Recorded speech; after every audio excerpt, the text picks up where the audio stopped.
फराज किदवई साहब, साफ तौर पर भारतीय जनता पार्टी के प्रवक्ता के शर्मा कह रहे हैं कि इस तरीके के अराजक तत्वों को समाजवादी पार्टी का इशारा और बढ़ावा दोनों मिलता है। जब सभी धर्मों की बात की गई है कि भाई ना मंदिर पे लाउड स्पीकर तेज आवाज में बजेगा ना मस्जिद पे बजेगा, तो फिर केवल एक धर्म को लेकर के ही बयानबाजी क्यों होती है, राजनीति क्यों की जाती है? क्या आप लोग नहीं चाहते कि शांति और सौहार्द बना रहे? अनुराग जी, सबसे पहले तो आप इस्तीफा दे दीजिए। मैं अब पूछिए क्यों? जी, आप इस्तीफा दे दीजिए। अच्छा, कारण बताइए। आप इस्तीफा इसलिए दे दीजिए कि पिछले 7 साल से उत्तर प्रदेश में लाउड स्पीकर्स पर अभी तक कंट्रोल ही नहीं हो पाया।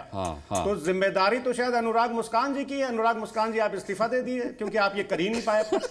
मतलब कि मुझे नहीं समझ में आता है अनुराग जी, मुझे जो है आवाज आ रही है? हाँ, आवाज आ रही है, आवाज आ रही है, हंसी भी आ रही है, दोनों। अप्रैल का महीना शुरू नहीं हुआ अभी। अप्रैल का महीना शुरू नहीं। अरे मुझे समझ में नहीं आता है। अच्छा, फराज किदवई साहब, ये बताइए। अरे सर, पूरा मैंने तो के शर्मा जी से सबसे पहला सवाल पूछा था कि 2017 से योगी जी की सरकार है, अगर अवैध लाउड स्पीकर अब भी टंगे तो ये प्रशासन की बहुत बड़ी चूक है, पर इससे मेरे इस्तीफे का क्या लेना देना, ये बताइए। कह दिया ना ऊपर का माला। अब जब मुख्यमंत्री जी इस्तीफा नहीं दे रहे हैं तो आप ही इस्तीफा दे दिए, कोई तो इस्तीफा दे कम से कम अनुराग जी।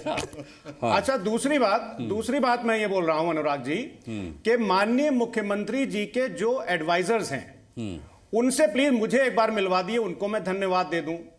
और उनको मैं इसलिए धन्यवाद दे दूं कि उनके एडवाइजर्स को जो करना चाहिए जो वो कर रहे हैं। रामचरितमानस में लिखा नहीं है कि सचिव वैद गुरु तीनी जो प्रिय बोलहि भय आस, राज धर्म तन तीनी कर होई बेगही नास। तो मतलब इनके जो अनुराग जी एडवाइजर्स हैं वही हमारा काम कर देंगे और 2027 में माननीय मुख्यमंत्री जी के नाम के आगे पूर्व यही लोग लगवा देंगे। हम लोग को ज्यादा करने की जरूरत ही नहीं है। अरे भाई, एक बच्चा भी कह सकता है कि जिससे इस प्रदेश के लाउड स्पीकर ना संभल रहे हों वो 25 करोड़ की आबादी को संभालेगा।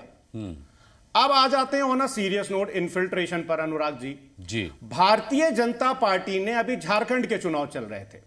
झारखंड के चुनाव के दौरान इन्होंने बार बार घुसपैठ का मुद्दा उठाया। 2022 में भारतीय जनता पार्टी के एक वर्कर ने झारखंड में एक पीआईएल दाखिल की जिसमें कहा गया कि झारखंड के संथल परगना में जो शेड्यूल्ड ट्राइब्स की पॉपुलेशन कम हो रही है वो बांग्लादेश से जो इन्फिल्ट्रेशन हो रहा है मेनली उसकी वजह से, ये पीआईएल में कहा गया।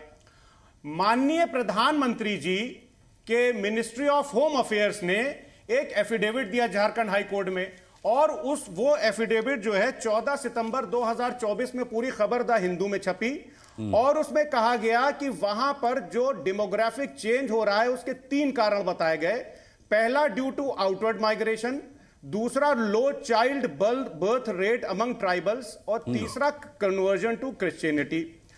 और केंद्र सरकार ने भी अनुराग जी ये माना कि एग्जिस्टिंग लॉज में जो लूप होल्स हैं उनका फायदा उठाकर ट्राइबल कम्युनिटी से लैंड ट्रांसफर कराई गई, लेकिन उसमें बाद में ऐड किया गया कि इसमें बांग्लादेश इमिग्रेंट्स का कहीं से कोई लेना देना नहीं है। ठीक है। तो कहने का मतलब यह है कि भारतीय जनता पार्टी वही रिटोरिक, बार बार वही रिटोरिक, लाउड स्पीकर, अजान, नकाब, जिहाद। अरे कब आप उत्तर प्रदेश में अनुराग जी नौकरियों की बात नहीं, मैं वही पूछ रहा हूँ। लाउड स्पीकर जब सरकार कहती है तो केवल मस्जिद टारगेट पर नहीं होते, मंदिर भी टारगेट पर होते हैं, गुरुद्वारे भी टारगेट पर होते हैं। एक छोटा जवाब अब मैं आपके नहीं, ठीक बात है।